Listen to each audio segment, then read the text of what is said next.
All right, we are recording. I'm not actually sure. The chapter was short, but it has some interesting things in there that may prompt some rambles. Also, it has some errors in it, as in, I mean, one that contradicts itself, one that is in contradiction with the Phantom Menace. And it's actually the Phantom Menace one that is first. So, as I said at the end of the previous video, um, because I did look briefly ahead, and we do see Anakin is in front of the Jedi Council. He is not admonished, by the way, for what he did in the previous chapter, which he arguably he should have been. Need to be done well, but he still should have been because he scared the crap out of some senators, caused various property damage to the senatorial apartments. I think the stealing of the speeder, that's like, yeah, we get it. Don't worry about that one too much. But why did you even draw your lightsaber when there wasn't a threat? Um, yeah. Anyhow, it describes how he's uncomfortable, which is going to come up later in what I'm going to be talking about. It describes he's uncomfortable in the Jedi Council. He knew more than half of the Jedi Masters sitting there had expressed grave doubts about allowing him into the Order at the advanced age of 10. He knew that even after Yoda had swayed the vote to allow him to begin studying under Obi-Wan, a few continued to hold those doubts. However, that might be too far back.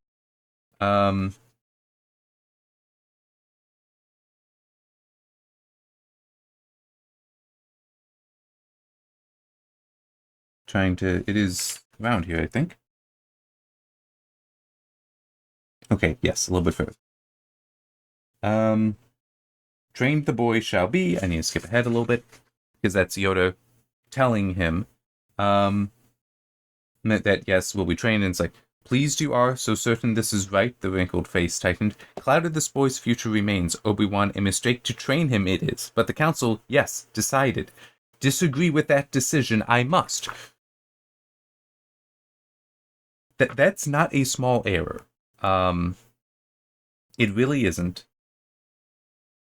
Because it would be one thing if Yoda were just silent, or even if it were describing here that like Anakin and Yoda, well, Anakin having a certain affinity towards Yoda because Yoda's always treated him fairly. If that's all it was, where it's like Yoda disagrees, but you know what, I'm gonna do what I can with him. Gonna be respectful of him and all that. But no, this is saying that he swayed the Order, and that's clearly not the case. So yeah, that's one issue.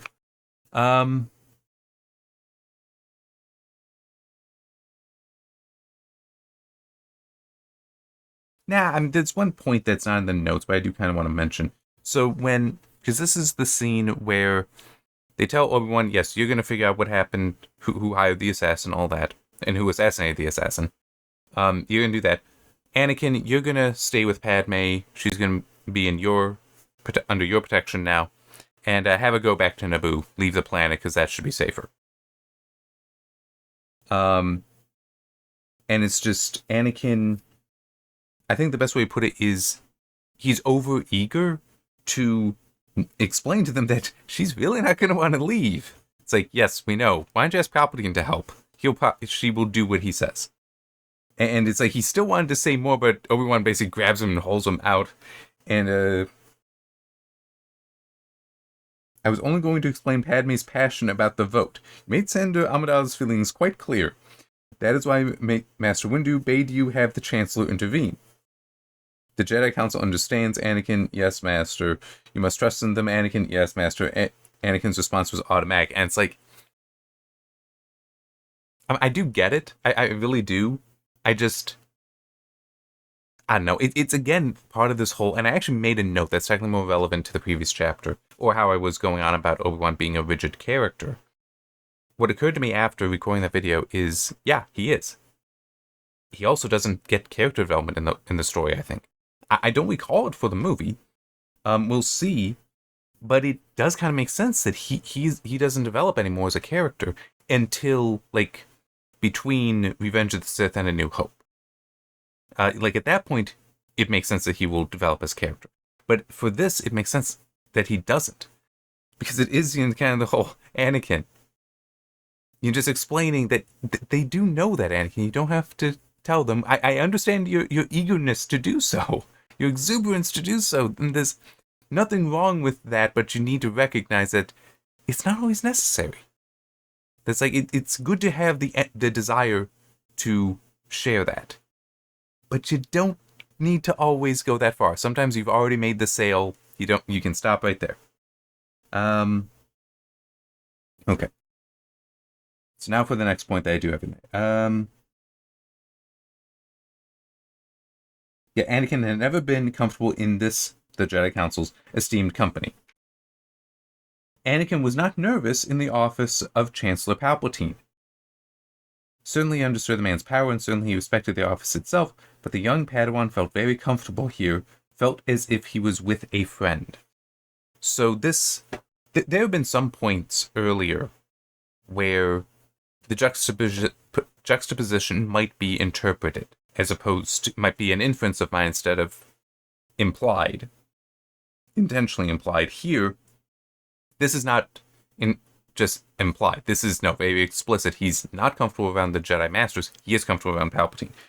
But it is odd, though, because it does describe he hadn't spent much time with Palpatine, but on those few occasions when he had spoken with the man privately, he had always felt as if the Supreme Chancellor was taking an honest interest in him.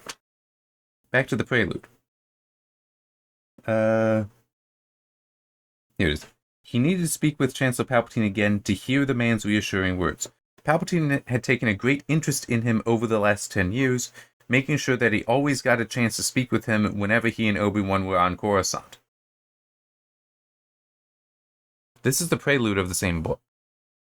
So, presumably, it is also the same author. I say presumably because it is possible that there could have been a ghostwriter helping. Let me be clear on that. Helping. Okay? I am not saying that in any way to take away from R.A. Salvatore, and I also don't know. I have no idea if he had somebody helping him or not in that regard. None at all.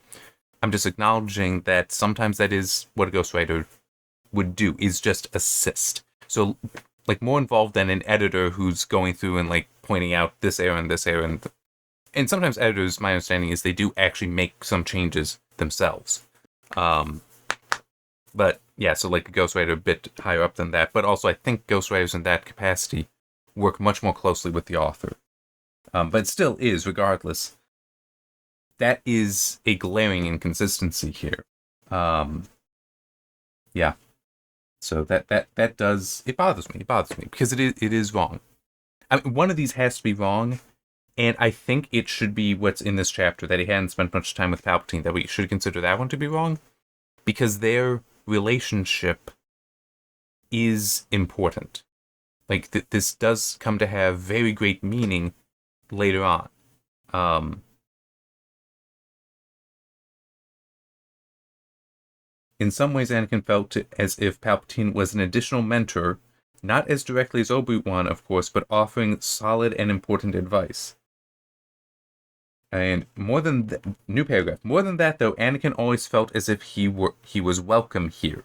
Now, that is technically, if we're the most rigid in our interpretation of this, this is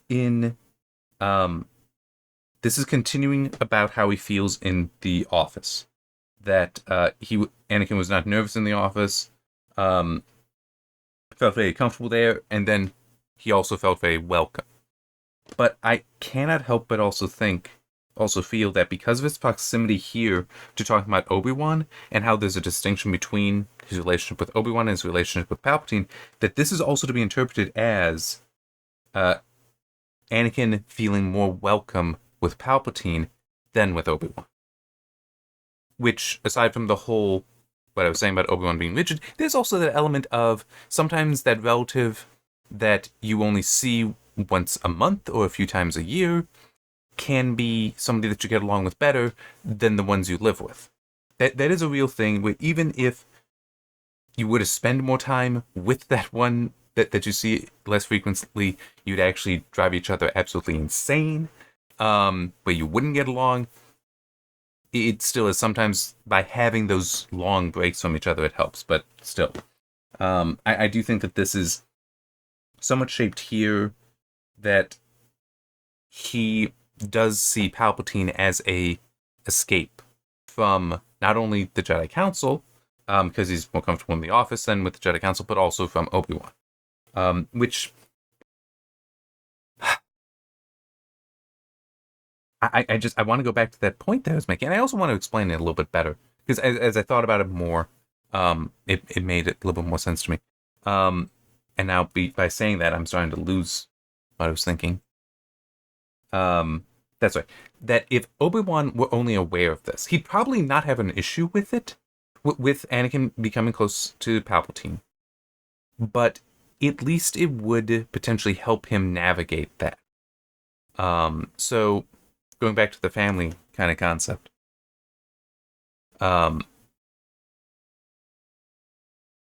It's a hypothetical here. But because there's many different ways that families work together, how they function. But fundamentally, my opinion, a child is their parents. And it is the parents' responsibility to raise that child, not any other relatives. Obviously, there are situations where that is not the case or cannot be the case.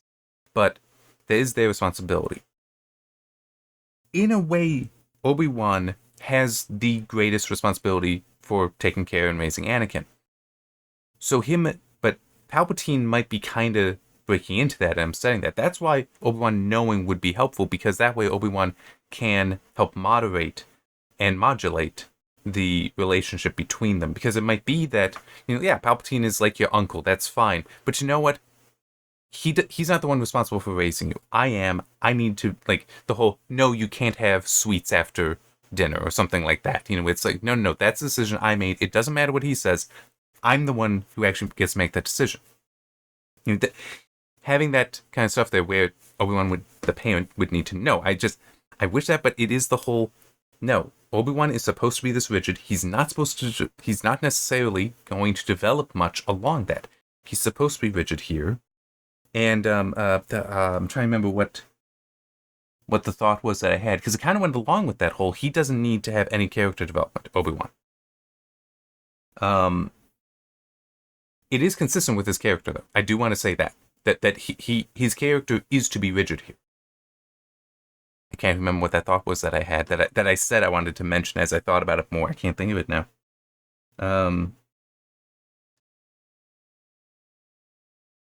And I really want to, because it was actually kind of a good point. No,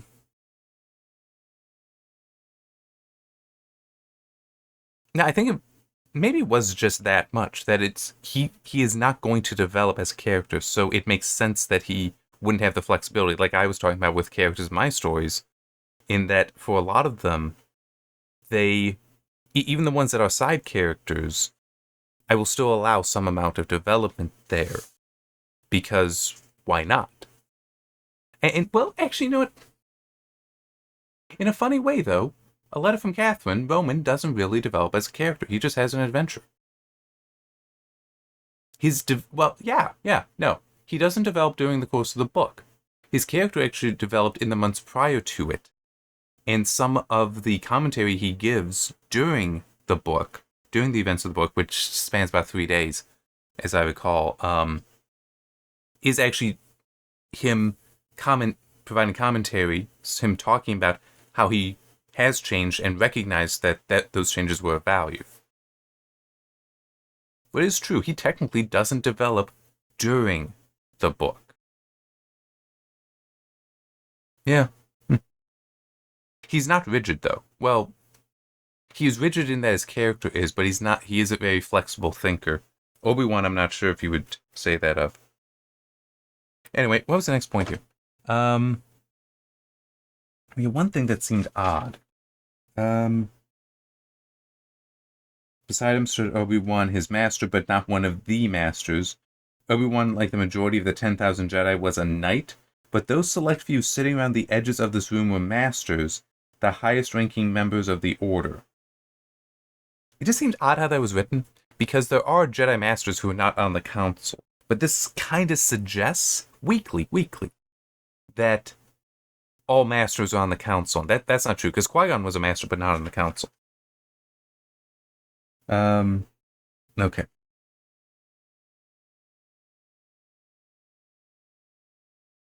Okay.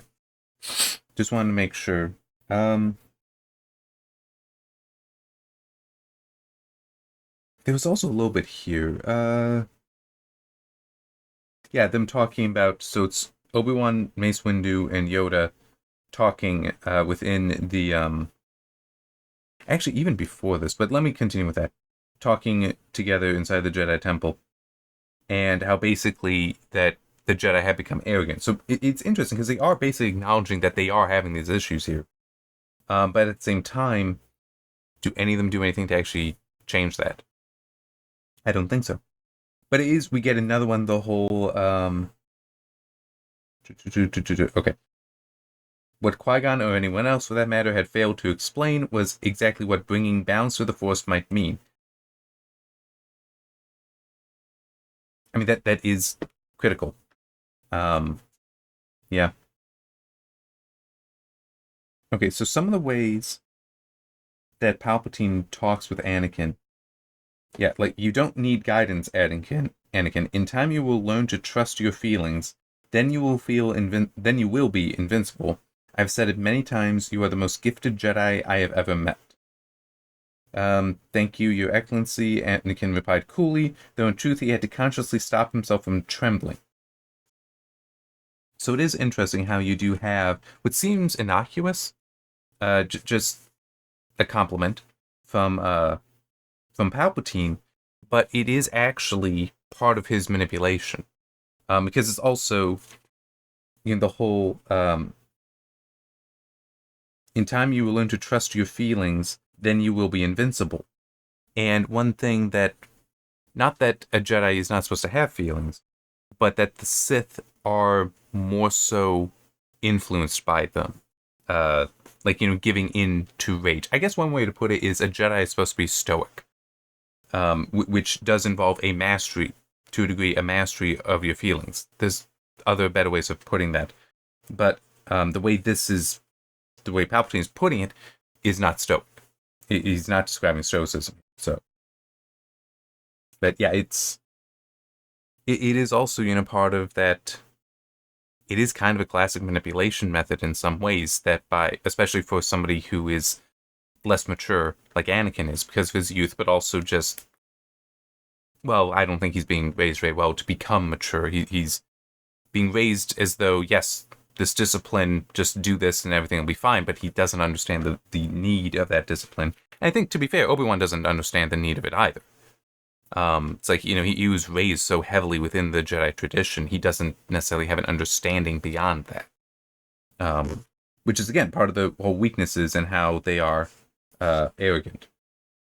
Okay, but I do want to get to, especially before this gets too long, the ending, where we cut back to Tatooine and Shmi, who is at first like having a dream or memory from when she put the coverings onto C-3PO, and that they actually came out of Klieg's garage, that she found them there.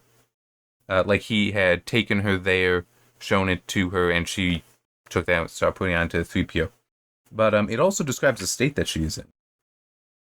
And that her lips are caked with dried blood. She couldn't open her eyes to look around. She didn't have the strength at the moment, and the blood on them had dried, making any flutter of her eyelids painful. Oh, it gets worse.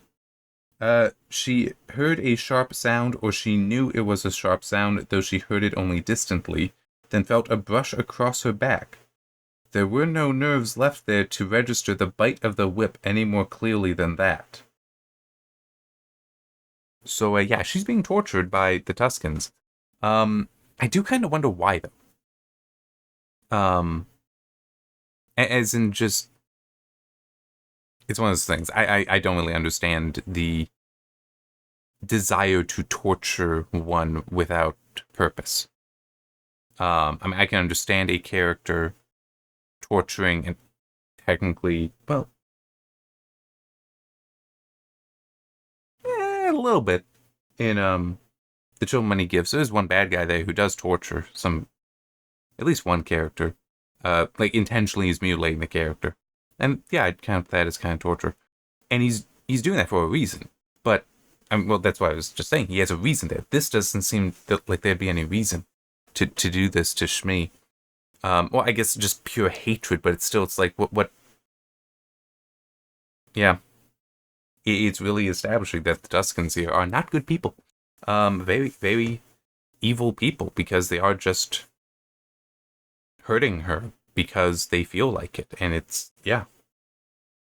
And it will be interesting because, though I don't consider this in a way, so I want to continue again with that point I've been making, that I do keep wondering if I'm going to get in trouble with YouTube for it. I hope not.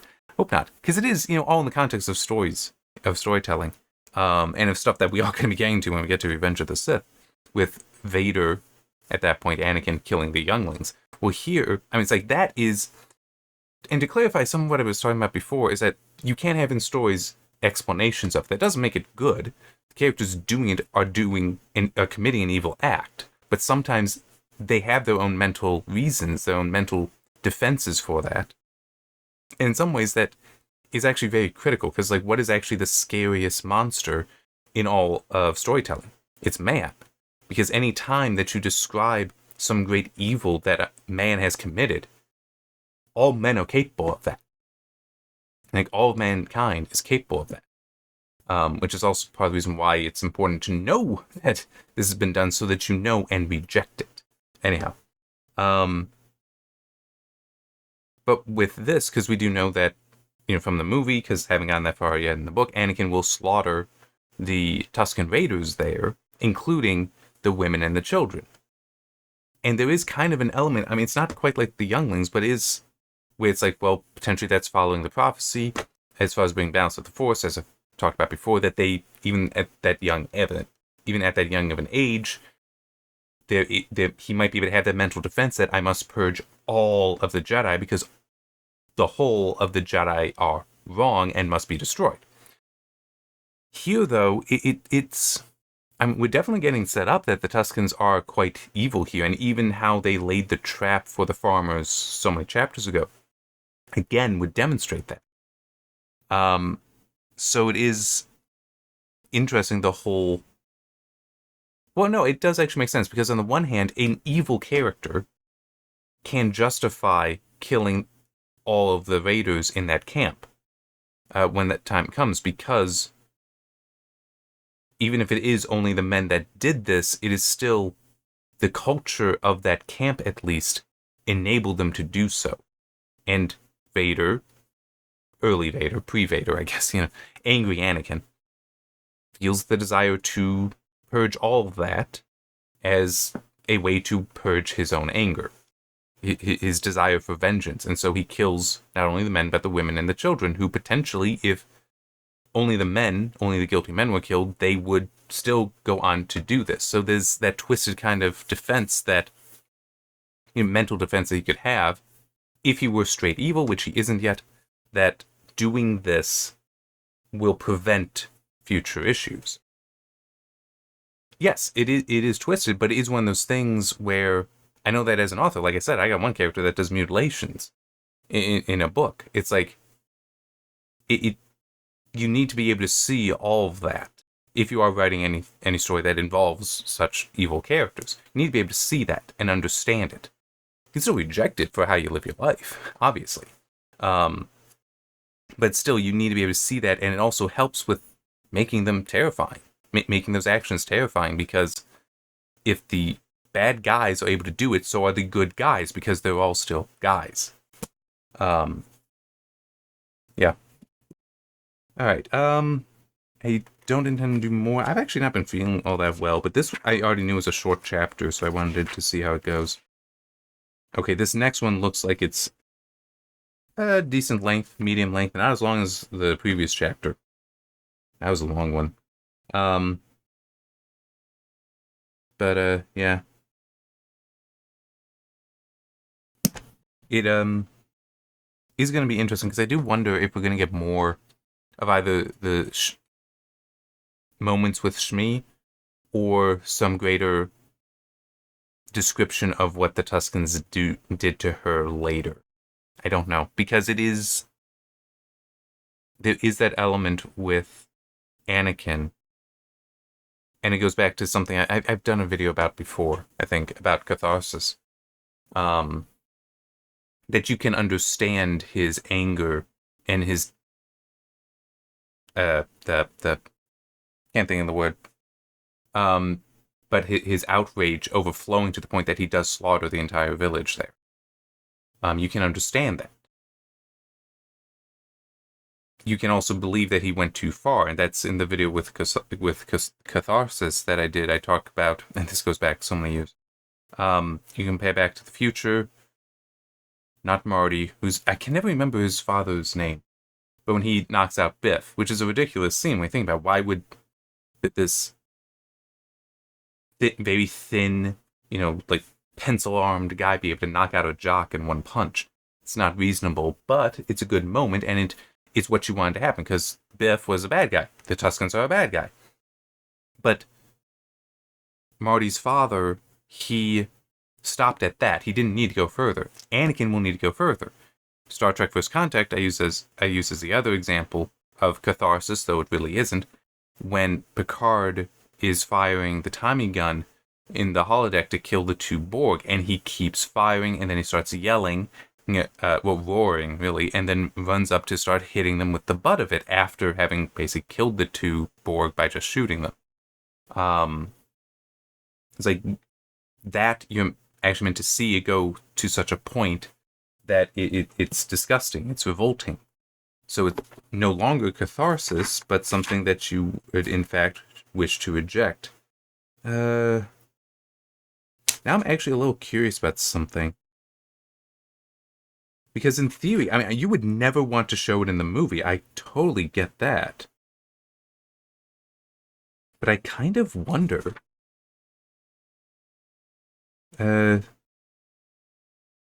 If we might... Okay.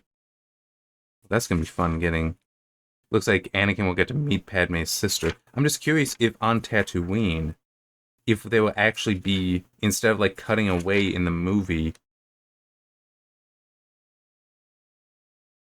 any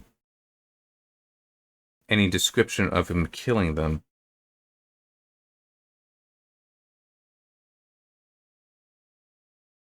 Okay, no, I don't think that's it. And I know I really shouldn't be looking this far ahead. I'm only trying to skim. I think that's still... Okay, I see... Okay. So I'm definitely in the right place. Okay. Come on. It's enough to know they've arrived at Tatooine, but now I'm dealing with... Here we go. Okay. So that's Anakin hunting for them.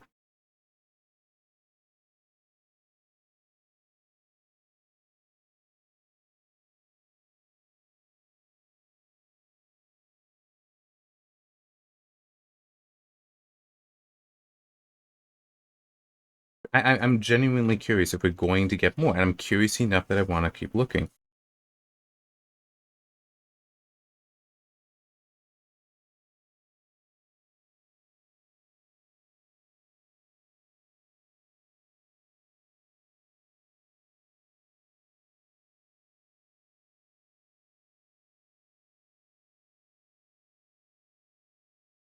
Okay, well, that's still really dark.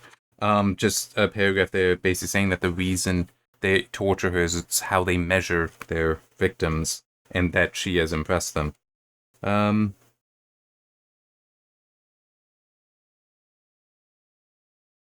Okay.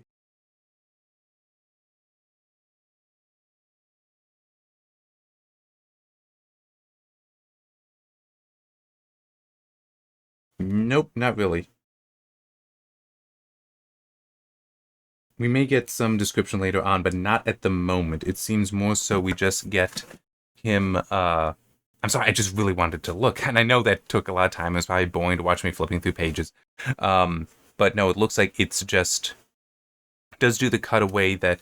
I saw that he killed the two raiders who, like, came in, found him, he killed both of them, and then it ended that portion by saying that his rage was not sated, or whatever it might not have been his rage, but still, the idea that no, those two were not enough. He had to keep going. And it will be interesting to see, because if it's just him recounting to Padme, then that's going to, we're still going to understand why he did it. He will be a sympathetic character, but we're probably not going to be as repulsed by him, because by his active admission, that on its own can show his regret for it, which again helps us understand him and be sympathetic towards him. So it is going to be interesting. It's going to be interesting how some of that will go. Because as I was saying, it's sometimes you want to show that so that you do reject them. Picard, you want to reject his actions by what he's doing there in First Contact, but then part of the whole movie is him coming around and realizing he needs to reject that himself. And I guess it is, Anakin isn't supposed to, he's supposed to be bothered by it, but he's not supposed to reject it yet, because really that moment is more so supposed to come in Revenge of the Sith. Like, they have to put that off. So I kind of get it, but it still is I don't know. I'd have been tempted to, I would have been tempted to still describe it, but it also just occurred to me, he's blind with rage, you might be able to say. So the idea of we're following his character, he's not seeing it. He's not really conscious of it, because he's just giving into the impulses to attack like this, which is also exactly what the dark side does. Chapter 8, maybe Chapter 7 of Return of the Jedi, how the fact that Vader stops and doesn't follow Luke underneath the platform where Luke is currently hiding, but Vader stopping and not going in after him because he recognizes this is dangerous. It does have a comment in there that this technically weakens Vader, because he's not giving into his aggression, which is part of the dark side. So he's actually weakening a little bit from that by pausing and trying to protect himself, as opposed to just being aggressive, being what the dark side wants. So there is that element there of the aggression tied with the dark side, and giving into it. So him giving into it could potentially also be him disconnecting, so that we can't really follow what he's doing. So just looked at the clock. I really was expecting this to be a shorter video, but I had to look. All right. So I'll see you next time. We'll see if I can go without. I'll probably end up talking about Obi-Wan's rigidity. I don't know if I'll get away from that, but the whole. How do you tell a story with evil characters and such? It's like, what kind of atrocities can you have them doing there, and how is that important with the characters? Like how I said in this one, they have an explanation. You can reject that explanation, and in many cases, you should reject the explanation. It's like, that's not good enough, but they still have it, and it can be very, very important to come up with that. All right. See you next time.